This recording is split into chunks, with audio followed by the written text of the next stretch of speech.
ఇవాళ ఇల్లు దొంగల ఏగలు తోలుకుంటున్నారు. ఏంది నువ్వు చేసింది? నువ్వు రాగానే మేము అందరిని నరికేస్తాం నాగార్జున లాగా. ఏం మాట్లాడతాడు వాడు?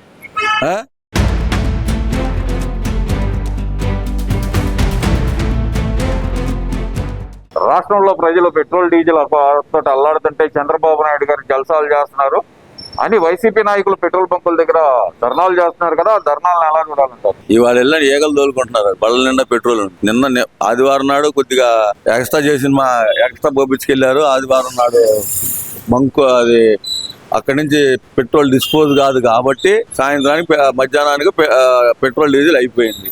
అది వాస్తవం. మేము కూడా ఒప్పుకున్నాం. అయిపోయిన మాట వాస్తవం. ఇంక లేదు, దౌలాడారు. ఎట్లా అయిపోయిందంటే నేను చెప్తాను. 50 రూపాయలు పెట్రోల్ కొట్టించుకుని తిరిగేవాడు 500 రూపాయలు పెట్రోల్ కొట్టించాడు. ఆటో వాళ్ళు అయినా సరే 100 రూపాయలు డీజిల్ కొట్టించుకొని రోజు మొత్తం తిరుగుతారు. వాళ్ళు 500 కొట్టించారు. ఈ బంకులో పెట్రోల్ ఏడ ఉంటుంది? వాస్తవమే కదా ఇది. లేదు, ఆదివారం మధ్యాహ్నానికి అయిపోయింది. సోమవారం సాయంత్రానికి వచ్చింది. సోమవారం సాయంత్రం కూడా 500 లేకపోతే 2 లీటర్ల పెట్రోల్లో కొట్టారు. అవసరం ఉండా లేకపోయినా బంకుల దగ్గర లైన్లు పెట్టారు. ఇవాళ ఇల్లు దొంగల ఏగలు తోలుకుంటున్నారు. అదే నేను చిన్న ఎగ్జాంపుల్ చెప్తాను. రేపు దాని నుంచి ముందు కానీ బార్లు కానీ బంద్ అని అన్నారు అనుకో, ఒక సీసా మిగలదు అక్కడ. వాస్తవా కాదా? జనం ఆలోచించుకోవాలి. రేపు దాని నుంచి పలాంది దొరకట్లేదు, ఉల్లిపాయలే దొరకట్లేదు, వాళ్ళు ఉల్లిపాయలు ట్రాన్స్పోర్టే లేదన్నారు అనుకోండి, ఆ ఒక్క ఉల్లిపాయ కూడా బయటకు రాదు. వాళ్ళు ఏం చేయలేరు. ఇది కాదు, అయిపోయింది ఆయిల్. వాళ్ళు ఇండెంట్ పెట్టారు, ఇండెంట్కి తగ్గట్టుగా రావాలి. ఒక్కసారి 4 ట్యాంకర్లు వచ్చినాయి. ఏడ పోసుకుంటాడు ఆయన? కొట్టేశారు, అయిపోయింది. ఏందంటే ఒక ట్రెండ్ ఫాలో అవుతూ ఉంటారు అనమాట. మన ఆంధ్ర వాళ్ళది మరీ ఎక్కువ. వాస్తవం చెబుతున్నా, రావట్లేదు కానీ మొన్న అయితే గ్యాస్ దగ్గర కూడా అదే పని చేశారు. గ్యాస్ పరిస్థితి కూడా 25 రోజుల తర్వాత దాకా రాదని చెప్పేసి గబగబా బుక్ చేశారు. 10 రోజుల్లో వచ్చింది. బుక్ చేసిన 10 రోజుల లోపు వచ్చేసింది. ఇప్పుడు 5 రోజుల లోపు వస్తుంది. ఏందంటే ఇచ్చేయాలి. వీళ్ళు ధర్నాలు చేస్తున్నారు కదా వెళ్ళి పెట్రోల్ బంకుల దగ్గర. మరి వైసీపీ నాయకులు నిరసన చేస్తున్నారు కదా. చేసుకో, ఏమైంది? ఉంటే పోతాడు. ఎవరన్నా దుకాణం పెట్టుకుని అమ్ముకోవటానికా లేకపోతే ఏమన్నా దాచుకోవటానికి కావడం? ఏదో ఒకటి సృష్టించారు. ఏదో పెట్రోల్ డీజిల్ రేట్లు పెరిగిపోతున్నాయి అంట అని అపోహ సృష్టించేసి దాన్ని నీళ్ళు చేస్తున్నారు. దాని గురించి ఏంది మనం మాట్లాడుకునేది? మాట్లాడుకోపోయినది. ఇప్పుడు రేపు టాంచి దొరకట్లేదు అనే వస్తువు అనే ఒక ట్రెండ్ సృష్టిస్తే రేపు టాంచి ఇది సాయంత్రానికి అయిపోద్ది. ఏం అట్టి పెట్టరు. మామూలుగా ఇది జనరల్గా జరిగేది. వాళ్ళు ధర్నా చేసినంత మాత్రం వాళ్ళకి ఎంత సింపతి పెరిగిద్ది అని అనుకుంటే అదే పుట్టి మాటలు. ఇది జనంలో మార్పు రావాలా? రోజు 50 కొట్టించుకున్నాడు, 500 కొట్టించాడు. ఏమో రేపు పొద్దున దొరికిద్దో దొరకదో, రేటు పెరిగిద్దేమో అని ఉద్దేశంతో జరిగిందే కానీ ఎవరు ఏమైనా చంద్రబాబు నాయుడు చేతకంతనం వల్ల ఆయన దోపిడీ కోసం 150 కోట్ల స్కామ్ కోసం ఆపాడు ఇదంతా అనే మాట వైసీపీ నాయకులు అంటున్నారు కదా. మరి దాచుకోవటం, దోచుకోవటం, తినటం మీ అలవాటు. ఎందుకో తెలుసా? అమరావతిని ముందేమో సరేనన్నారు. అందెవరు? కడి అసెంబ్లీలో ఆన్ రికార్డు ఉంది. 33,000 ఎకరాలు ఏం సరిపోతే ఇంకా 3,000 5,000 ఎకరాలు కావాలి, 50,000 కావాలి అని అడిగింది ఎవరు? జగన్మోహన్ రెడ్డే కదా. ఆ తర్వాత ఆయన 3 రాజధానులు అన్నాడా? ఇక్కడ ఇల్లు కట్టుకున్నాను అన్నాడా? ఇవన్నీ సహజ ధోరణి కాదు. ఆ తర్వాత ఆయన ఎక్కడ కొన్నాడు?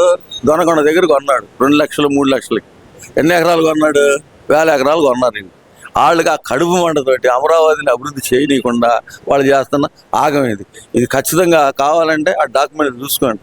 దొనకొండ దగ్గర ఈయన ఎంత కొన్నాడో, వాళ్ళ అనుచరులు ఎంతమంది కొన్నారో ఇవన్నీ తెలియని విషయం కాదు. జనాలందరికీ తెలుసు ఎవరు ఇన్సైడ్ ట్రేడింగ్ చేశారనేది. నువ్వు చేసి అమరావతిని అభివృద్ధి కాకుండా 5 సంవత్సరాలు అడ్డుకొని చూస్తున్నా కానీ 12 సంవత్సరాలు అయిపోయింది అంటున్నావు. నువ్వు చేతి ఇప్పుడు దాకా ఎందుకు ఉండేది? ఆ కంపెనీ నెలగొట్టుకుని ఎట్టుండేది? గూగుల్ డేటా సెంటర్ నేను తెచ్చానంట. ముందేమో అది ఒక డబ్బా అన్నావు. డబ్బాకి తాళం వేసి బయట ఏమంటారో దాన్ని ఒక సెక్యూరిటీ గార్డ్ని కూర్చోబెడితే సరిపోయింది అంటారు కదా, అట్ట అన్నారు. తర్వాత నువ్వు వచ్చావు నా గూగుల్ డేటా సెంటర్ అదాని వాళ్ళు నా పేరే చెప్పారు, నేనే సంతకం పెట్టాను, ఎంఏ నేను చేశానని చెప్తావు. ఏందయ్యా నువ్వు చేసింది? ఇవన్నీ వల్గర్ మాటలు ఎందుకులే నాన్న.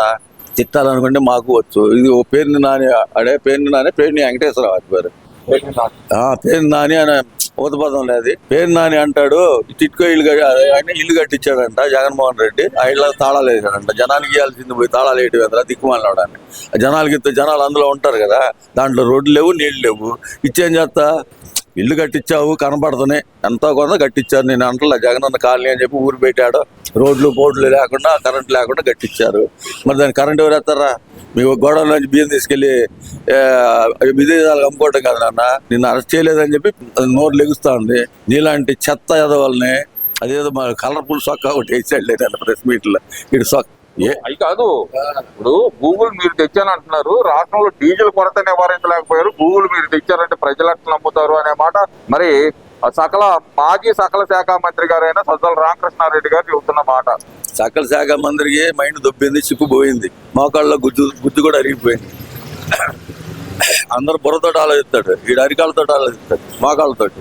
వీడికి చెప్పే వీడి మూలాన్ని కదా సగం సంగన అయిపోయింది. ఏడో వాడిని చిత్త కొట్టించింది నువ్వు కదట్రా వెంకటరామరెడ్డిని. ఈ రూమ్లో తీసుకుపోవటం, బాధతో యూనియన్ నాయకుల్ని ఆదరికి తీసుకెళ్ళటం, సూట్ కేసులో ఇచ్చిన సూట్ కేసు తీసుకెళ్ళు లేకపోతే లేదని చెప్పి వాడి ఉద్యోగం పోయింది. కానీ మూలానే పోయిందా లేదా? వాడిని ప్రచారానికి తీసుకెళ్ళింది ఎవడు? నువ్వేనా తీసుకెళ్ళింది? జగన్మోహన్ రెడ్డి తీసుకెళ్ళాడా? వెంకటరెడ్డిని తీసుకెళ్ళింది ఎవడు? వాడు సంగన అయిపోయాడుగా, యూనియన్లో లేకుండా అది అక్కడ లేకుండా పోయాడా లేదా? వాడు పోయాడు. మరి తెలుసుగా నీకు ఉద్యోగస్తుల్ని ఇన్వాల్వ్ చేయకూడదు ప్రచారంలో అని. మాకు చేత కాక మా ఉద్యోగం మానుకొని ప్రచారానికి వచ్చాం, రిజైన్ చేసి వచ్చాం. గుర్తుపెట్టుకో. కాదు అసలుకి గూగుల్ మీరు ఎలా తెచ్చారని చెబుతారని చెప్పి గుడివాడ అమర్నాథ్ కూడా చెబుతారు కదా, మేము పెట్టుబడులు సదస్సు పెట్టి దాంట్లో సంతకాలు పెట్టించింది మేము అంటున్నాడు కదా. మరి అంటాడు. మరి అంటాం కాదు నాన్న, నీ దగ్గర ఆ డాటా ఉండదు కదా, ఆ కాగితాలు ఉంటాయి కదా, అవి బయట పెట్టరా నాయన, సంతకం పెట్టించి నీ గుడ్డు బయలిపోయింది, ఆమ్లెట్ అయ్యింది, ఇంకేంది నువ్వు చెప్పేది? ఓ చెత్త ఎదవు కాకపోతే మామూలు ఎదవా నువ్వు? అది కాదు, నువ్వు తెచ్చావు సరే, నువ్వు తెప్పించావు కదా, నీ దగ్గర ఏదో డూప్లికేట్ ఉంటాయి కదా, లేకపోతే నువ్వు అదేమంటారు మనం దాని కింద పెట్టి తీసుకోవచ్చుగా. అదే మరి ఇంకెందుకు మాట్లాడతారు? ఇప్పుడు నువ్వు ఎంఓయూ చేపించావు, ఆడే ఉంటాయి కాగితాలు, నువ్వు అప్లికేషన్ పెట్టి అయ్యా నాకు దాన్ని ఈ కావాలి సమాచార చట్టం కింద నాకు మేము మీరు పెట్టారా, ఎవరు పెట్టించారు, ఏ డేట్ ఉందని చెప్పాలిగా. మన అంతకుముందు ఒకసారి ఇసుక ఆయన 2023లో అంట ఆడు తీసి చూపిస్తున్నాడు సెల్లో, ఎవరో మినిస్టరో లేకపోతే ఇంకొకళ్ళు ఏదన్నా కానీ తీసి చూపిస్తున్నాడు. ఎప్పుడు డేట్ డేట్ చూపించండి అన్నాడు విలేకరు చూపిస్తున్నాడు. 2023 చూపిస్తున్నాడు. ఎలక్షన్ జరిగింది ఎప్పుడు? 24 తర్వాత కదా చూపించాల్సింది ఆయన. అవునండి 16,000 18,000 రూపాయలు ఇసుక అమ్మారని చెప్పి చూపించావా లేదా? ఇవన్నీ చాలా ఉండి చెప్పుకుంటా పోతే వీళ్ళ అరాచకాలు డబ్బు తట్టుకోలేక కదా నీకు 11 ఇచ్చింది. ఊరకనే ఇచ్చారు 11. నువ్వు చేసిన అరాచకాలు తట్టుకోలేక మీకు 11 ఇచ్చారు. ఇక రేపు అవి కూడా లేవు. ఏంటంటే మేము వస్తే ఏదన్నా రోడ్లు వేస్తామో లేకపోతే ప్రజా సంక్షేమం ఇలా చేస్తామో అలా చేస్తామని చెప్పుకుంటే ఏమైనా ఉన్న సీట్లలో కొంచెం పెరిగే అవకాశం ఉండదు. నువ్వు రాంగాలను మేము అందరిని నరికేస్తాం నాగార్జున లాగా ఏం మాట్లాడతాడు వాడు? కత్తినపల్లి నాగార్జున ఏం మాట్లాడతాడు? ఇంకా ఆడియడానికి అధికార ప్రతినిధి అయితే మేము చంద్రబాబు నాయుడిని 53 రోజులు జైల్లో పెట్టాం. 16 నెలలది గుర్తులేదా నీకు? 16 నెలలు లోపల వేసింది గుర్తులేదా? అది కూడా మీ హయాంలోని, కాంగ్రెస్ హయాంలో 16 నెలలు జైల్లో పెట్టలేదా ఎవరిని? మీ జగన్మోహన్ రెడ్డిని. ఊరుగా అనవసరమైన మాటలు మాట్లాడి వచ్చే ఇది కూడా చేసుకోకుండా మీరు చేసే అరాచకం మరీ చండాలంగా ఉందబ్బా. ఇంత చండాలని నేను ఎక్కడ చూడాల. ఏం చేద్దాం చెప్పు వీళ్ళు ఎందుకన్నా పనికొస్తారా? ఒక్కోడిని కోస్తే ఊరు సరిపోతారు. ఎందుకు?